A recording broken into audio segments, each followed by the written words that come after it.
이제 하나님께서 오늘 우리에게 주시는 말씀 찾아서 눈으로 보시고 또 함께 선포하는 심정으로 봉독하시고 또 귀로 하나님의 은혜를 듣는 시간입니다. 오늘은 요한복음 10장 30절부터 39절까지의 말씀입니다. 요한복음을 통해서 함께 은혜 나누는 65번째 주일 요한복음 10장 30절부터 39절까지의 말씀입니다. 우리 다 찾으셨으면 30절부터 한 절 한 절 예배의 공간이 주의 말씀으로 채워지듯이 함께 봉독하시겠습니다. 30절입니다. 시작. 나와 아버지는 하나이니라 하신대 유대인들이 다시 돌을 들어 치려 하거늘 예수께서 대답하시되 내가 아버지로 말미암아 여러 가지 선한 일로 너희에게 보였거늘 그 중에 어떤 일로 나를 돌로 치려 하느냐. 유대인들이 대답하되 선한 일로 말미암아 우리가 너를 돌로 치려는 것이 아니라 신성 모독으로 인함이니 네가 사람이 되어 자칭 하나님이라 함이로라.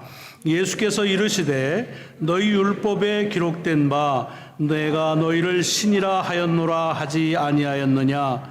성경은 폐하지 못하나니 하나님의 말씀을 받은 사람들을 신이라 하셨거든. 하물며 아버지께서 거룩하게 하사 세상에 보내신 자가 나는 하나님의 아들이라 하는 것으로 너희가 어찌 신성모독이라 하느냐. 만일 내가 내 아버지의 일을 행하지 아니하거든 나를 믿지 말려니와 내가 행하거든 나를 믿지 아니할지라도 그 일은 믿으라. 그러면 너희가 아버지께서 내 안에 계시고 내가 아버지 안에 있음을 깨달아 알리라 하시니 그들이 다시 예수를 잡고자 하였으나 그 손에서 벗어나 나가시니라. 아멘. 아멘. 우리가 봉독한 이 말씀이 한 주간 오늘 이 예배의 공간을 채웠듯이 여러분의 삶의 공간을 능력으로 채우시는 귀한 축복이 함께 하시기를 먼저 주의 이름으로 축원합니다. 우리는 지금 수전절에 일어났던 일들을 이제 마무리하는 마지막 단계를 보고 있습니다. 수전절 잘 아시죠? 하누카라고 부르는데 그렇게 부르게 된 이유는 이방인들에 의해서 더럽혀지고 모독당한 하나님의 성전을 다시 회복해서 잘 깨끗하게 수리하고 봉헌을 하는데 그래서 봉헌했다 하는 의미로 하누카라고 드렸습니다. 그런데 하누카가 요즘에는 빛의 절기라고 하는 의미를 갖는 이유는 그렇게 이제 봉헌하려고 하는데 준비한 기름이 이제 하나님의 임재하심으로 강단에 초를 밝혀야 되는데 하루를 킬 수 있는 분량밖에 없었는데 놀랍게도 8일 동안 꺼지지 않고 성전에 있는 초가 계속 켜졌는 그런 하나님의 기적을 경험해서 그 이후로는 지금까지 하누카가 되면 8개의 초를 매일마다 8일 동안 밝히면서 빛으로 오는 메시아를 기다리는 그런 절기가 되었다는 말씀을 같이 나눴습니다. 그런데 아주 공교롭게 또는 의도적으로 그런 빛으로 오는 그리스도 메시아를 기다리는데 유대인들이 예수님께 묻는 겁니다. 당신이 정말 그리스도요? 우리 혼란하게 하지 말고 정확하게 좀 얘기 좀 해주쇼 라고 얘기했습니다. 여기에 대해서 주님이 뭐라고 말씀하셨습니까? 내가 그리스도다. 이 말을 내가 여러 차례 했다. 내가 말한 것만이 아니라 나를 통해서 하나님께서 행하신 역사가 그 증거고 그래서 그것을 믿어야 되는데 다만 너희는 믿지 않는다. 그러나 믿을 때에는 어느 곳으로도 빼앗길 수 없는 하나님께서 우리에게 약속하신 영원한 삶에 이르는 귀한 일이 있을 것이다 라고 말씀하시면서 오늘 30절의 첫 시작이지만 맨 끝자락에 말씀하셨어요. 주님이 하나님과 하나다라고 얘기합니다. 그랬더니 그 이야기를 듣고 주님이 메시아냐고 하는 것을 확정했으니까 그 얘기를 듣고 그렇다 아니다고 해야 되는데 다시 한번 그들이 화가 나가지고 주님을 향해서 돌을 들어서 치려고 했습니다. 그냥 돌을 친다는 말은 뭐 마사지 하려고 한 게 아니죠. 죽이려고 했다 그 말입니다. 그랬더니 주님께서 그들에게 얘기합니다. 내가 여러 가지 주의 이름으로 아버지의 이름으로 선한 일을 행했는데 도대체 내가 행한 선한 일 가운데 뭐가 너희들을 화나게 했고 무엇 때문에 너희가 나를 돌로 치려고 하느냐라고 묻습니다. 여러분 여러 차례 말씀드렸지만 성경에 선하다라고 하는 말은 착하다, 좋다 그런 의미보다 훨씬 더 큽니다. 이건 완전하다. 하나님만이 선하시다는 의미에서 하나님의 완전하신 역사를 말합니다. 그러니까 풀어서 얘기하면 내가 나를 통해서 하나님께서 많은 역사들을 기적의 역사를 베풀었는데 그중에 어떤 것을 가지고서 너희가 나를 치려고 하느냐라고 물으신 겁니다. 그랬더니 그들이 대답하죠. 우리가 당신이 선한 일을 해서, 다시 말하면 당신을 통해서 한 하나님의 기적의 역사 때문에 돌로 치려는 것이 아니라 당신이 사람인데 자칭 하나님이라고 하니 신성모독죄이기 때문에 치려고 했다라고 얘기합니다. 그러니까 주님께서 다시 그 일에 대해서 반문하시고 반전하십니다. 뭐라고 얘기하셨습니까? 오늘 본문에 보면 율법에 내가 너희를 신이라 하였노라 라고 그렇게 하나님께서 친히 말씀하신 게 있고, 성경은, 율법은 전혀 피할 수 없는 지켜야 되는 것인데 너희가 어떻게 이 하나님의 말씀이 이렇게 있는데, 그렇게 하나님의 말씀을 전해받은 사람도 신이라고 했는데 하나님의 보내심을 받아서 이 땅에 온 나를 하나님의 아들이라고 말한다고 너희가 신성모독했다고 말할 수 있겠느냐라고 대꾸하십니다. 근데 이건 조금 설명이 좀 필요해요. 왜냐하면 안 그러면 오해하실 수가 있어요. 여러분 성경에 보시면 여기 너의 율법하고서 거기에 이렇게 부호가 성경마다 일 또는 기억 이렇게 돼 있고 쪼르륵 내려가 보면 시편 82편 이렇게 돼 있죠.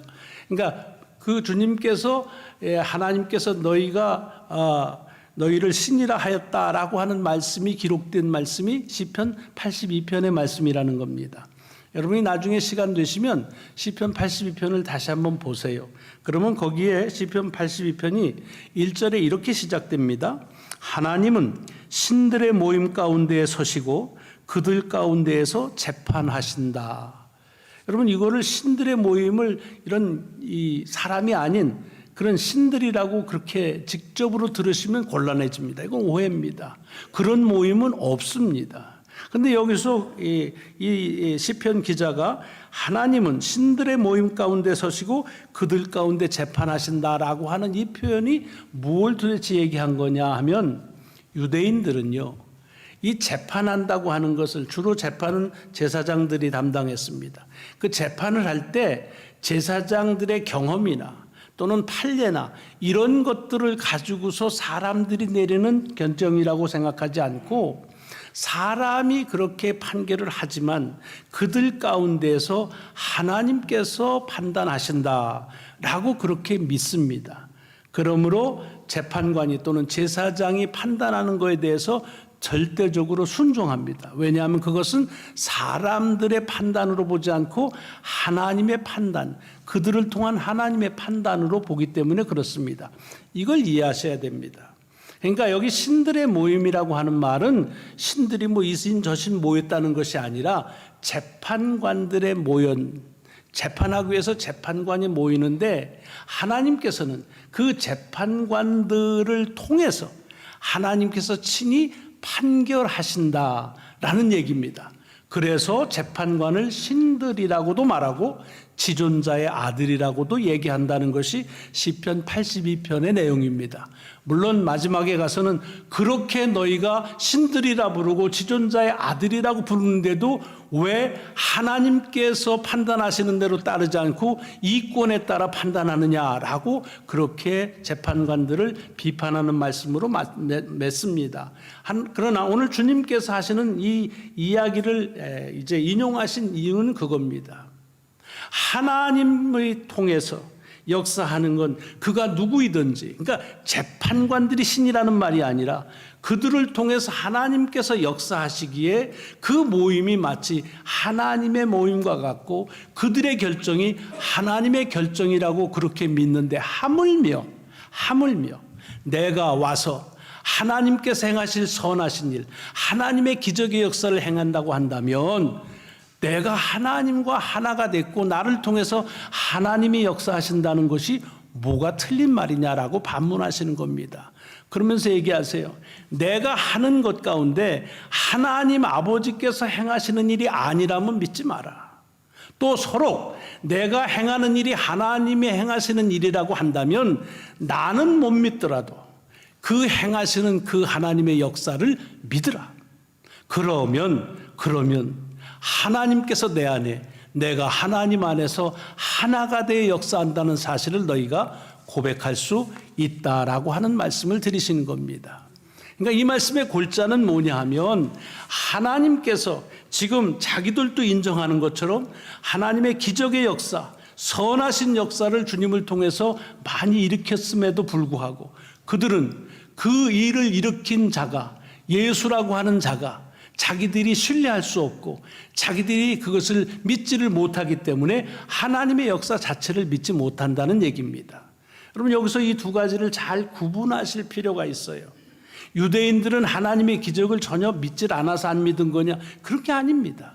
오히려 많은 다른 사람보다 유대인들은 하나님의 선하신 역사, 기적의 역사를 누구보다 기다리고 누구보다도 갈망하고 또 그 기적의 역사가 있음을 믿는 사람들입니다. 그리고 더 나아가서는 주님을 통해서도 하나님이 일으키신 기적의 역사를 믿습니다. 그런데 그런 믿었다는 증거가 어디 있느냐? 여러분, 요전에 조금 올라가 보시면은 이 주님에 대해서 얘기가 많습니다. 이 사람이 도대체 귀신 들렸다라고 얘기하는 소리가 하니까 한쪽에서 유대인들이 뭐라고 그랬어요? 아니야.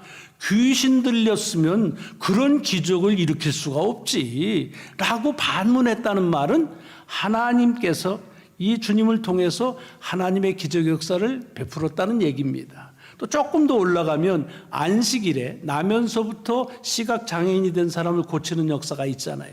그거에 대해서도 일부의 사람들은 뭐라고 그래요? 저 사람은 안식일을 범한 죄인이다 라고 하니까 아니야. 죄인일 수가 없다. 왜? 죄인이라면 하나님의 기적의 역사를 그렇게 펼칠 수가 없다라고 말하는 것을 우리는 들어볼 수가 있었을 겁니다. 무슨 얘기냐? 유대인들도 하나님의 기적의 역사를 믿고 그 하나님의 기적의 역사를 보고 들었다는 것입니다. 그런데 왜 안 믿느냐는 거죠. 그 이유는 다른 것이 아닙니다. 예수 그리스도에 대한 자기들의 선입관념, 자기들의 편견 또는 자기들의 생각 때문에 믿지를 못하는 겁니다. 어떤 편견과 선입관념이 그들에게 있었습니까? 메시아라고 그러면 어디에서 온 줄을 몰라야 되는데 우리가 다 잘 알잖아. 저 사람 갈릴리에서 왔는데 그러니까 메시아 아니야 라고 하기도 하고, 메시아면 다윗의 자손에서 오는데 그럼 베들레헴에서 왔어야지. 아니 나사렛이 뭐야, 그 시골 촌동네에서 무슨 선한 게 난다는 거야 라고 하면서 자기들이 가지고 있는 메시아에 대한 생각과 다르다는 이유 때문에 하나님께서 그리스도를 통해서 기적의 역사, 하나님의 역사를 베풀었음에도 불구하고 그거는 내가 알 수 있지만 너는 아니야. 도대체 너는 우리들처럼 율법을 공부한 사람도 아니야. 그러니까 율법을 모르면서 무슨 하나님의 보내심을 받은 메시아냐라고 하는 그들의 생각 때문에 하나님께서 주님을 통해 역사하신 그 역사도 믿지를 못하는 것이라는 얘기입니다. 이거에 대해서 지금 주님께서 도전하시는 거예요. 그렇게 생각했냐? 오케이.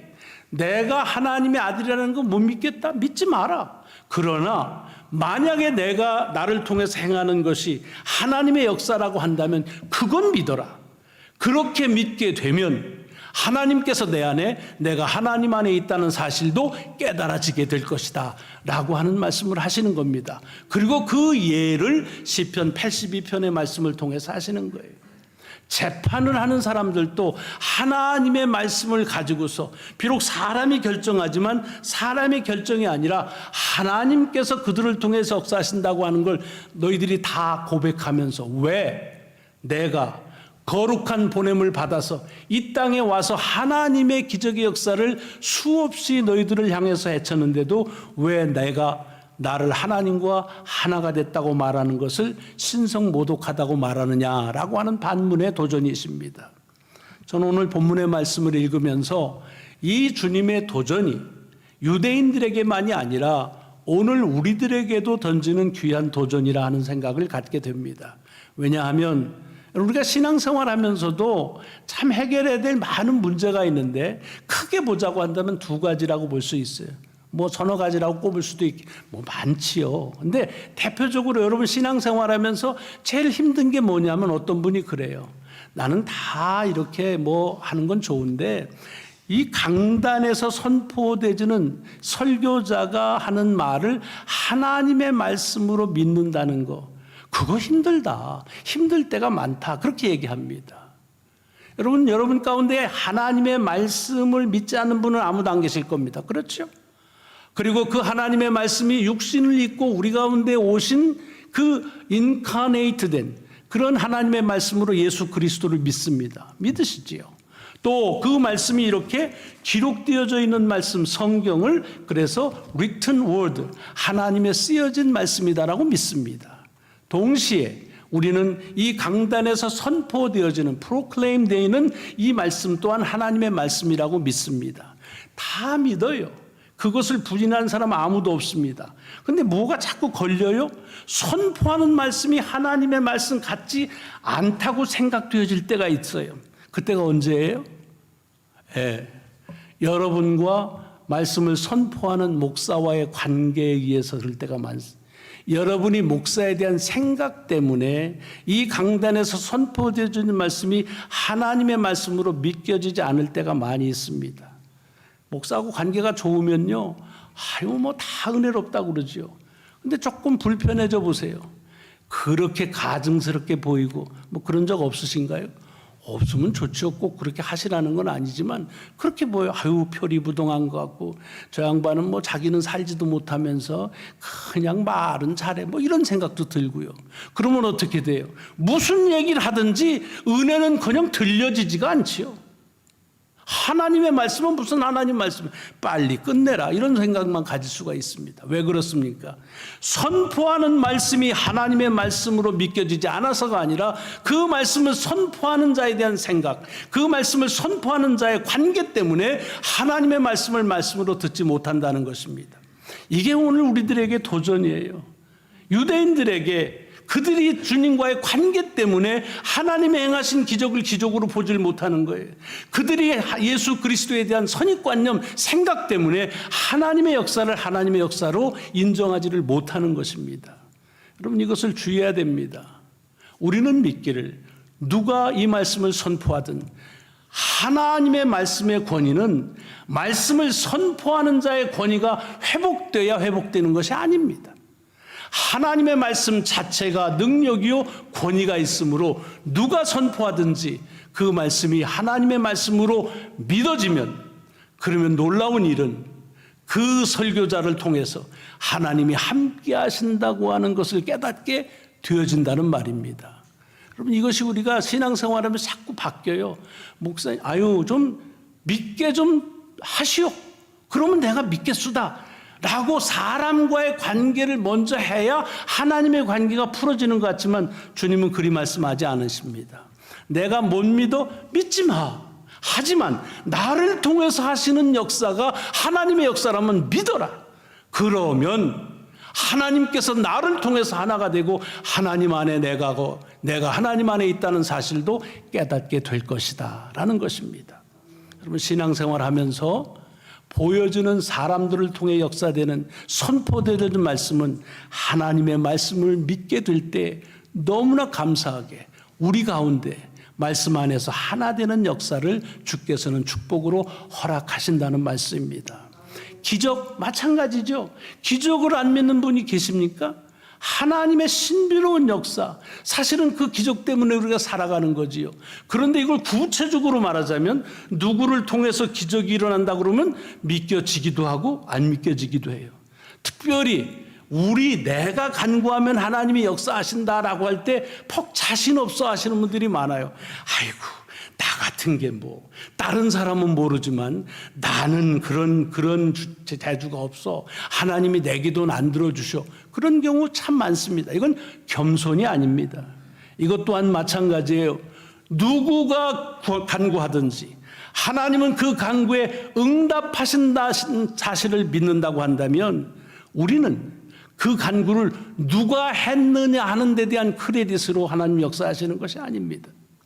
하나님께서 누구를 통해서도 간구에 응답하실 때의 놀라운 사실은 그 기적의 역사를 통해서 하나님께서 우리와 안에 계시고 우리가 하나님 안에 계시다는 사실을 깨닫게 해 주신다고 하는 것입니다. 여러분, 우리가 성찬식을 함께 나눌 것입니다. 왜 성찬식을 나누나요?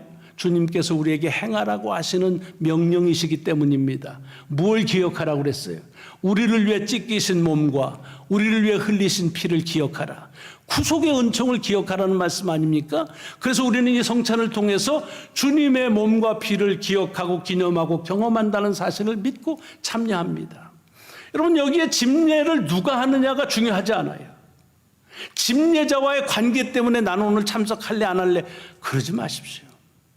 하나님께서 예수 그리스도를 통해서 당신의 역사를 이 성찬을 통해서 약속하신 것을 믿으신다면 누가 이것을 행하든지 언제 이 일을 행하든지 어떻게 행하든지 성찬을 통해서 그 믿음을 가질 때 놀라운 사실은 이 성찬을 통해서 우리가 주님과 하나 되는, 주님 안에 있고 주님이 우리 안에 있는 사실을 신비롭게 경험할 수 있다는 사실입니다. 여러분, 감사 마찬가지 아닙니까? 감사하고 싶지 않은 사람이 어디 있어요? 다 감사하죠. 감사는 뭐예요? 하나님이 우리를 기억하시고 베푸신 것이 은혜지요. 그것을, 그 나를 기억하고 베푸신 은혜를 기억하고 우리가 하나님을 기억함으로 드리는 것이 감사지요. 다 공감합니다. 그런데도 어떨 때는 왜 주저하나요? 감사하는 헌금에 대한 우리의 선입관념, 잘못된 생각 때문에 그렇습니다. 여러분, 조금이라도 우리가 드리는 헌금을 교회 운영비로 쓴다, 인건비로 한다, 그런 생각하지 마십시오. 그것은 청지기로서 우리에 맡겨진 또 다른 직분입니다. 감사는 뭐예요? 다시 말씀드립니다. 하나님이 나를 기억하심이 은혜고 내가 그 하나님을 기억하는 것이 감사입니다. 그렇게 하나님을 기억하게 될 때 하나님, 우리와 하나가 되시고 우리가 그 안에 산다고 하는 사실을 우리로 하여금 깨닫게 하시는 그런 기적의 역사를 일으키신다고 하는 사실입니다. 바라기는 오늘 주님께서 우리에게 말씀하신 그 말씀, 오죽했으면 이런 말씀 하셨겠어요. 나 믿기 싫으면 믿지 마라. 그러나 나를 통해서 행하시는 하나님의 역사는 믿으라. 그러면 너희들이 믿기가 싫어도 내가 하나님 안에, 하나님이 내 안에 있음을 경험하게 될 것이라는 말씀, 오늘 이 아침 우리에게 주시는 귀한 약속이요 도전이십니다. 사람은 믿기 싫으면 믿지 마십시오. 그러나 사람들을 통해서 선포되어지는 말씀, 사람들을 통해서 공급되어지는 성찬, 사람들을 통해서 해지는 기적과 감사의 역사를 믿을 때 놀랍게도 하나님은 우리 안에서 주님과 더불어 하나 되는 귀한 축복을 일으키신다는 사실을 우리의 삶에서 이어지시기를 주의 이름으로 축원합니다. 기도하시겠습니다. 하나님, 감사합니다. 오늘도 이렇게 나와서 주를 예배하며 또 주 앞에서 주의 말씀을 성령께서 교회하시는 말씀으로 믿고 듣습니다.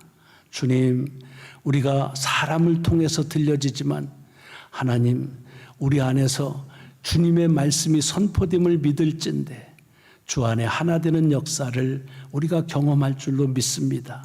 주의 약속이 약속대로 이루어짐을 믿으며 감사도 기적도 우리의 일상도 주님께서 하시는 귀한 기적의 역사를 믿음으로 말미암아 주님과 하나 되어 살아가는 삶의 기쁨을 허락하게 하여 주옵소서.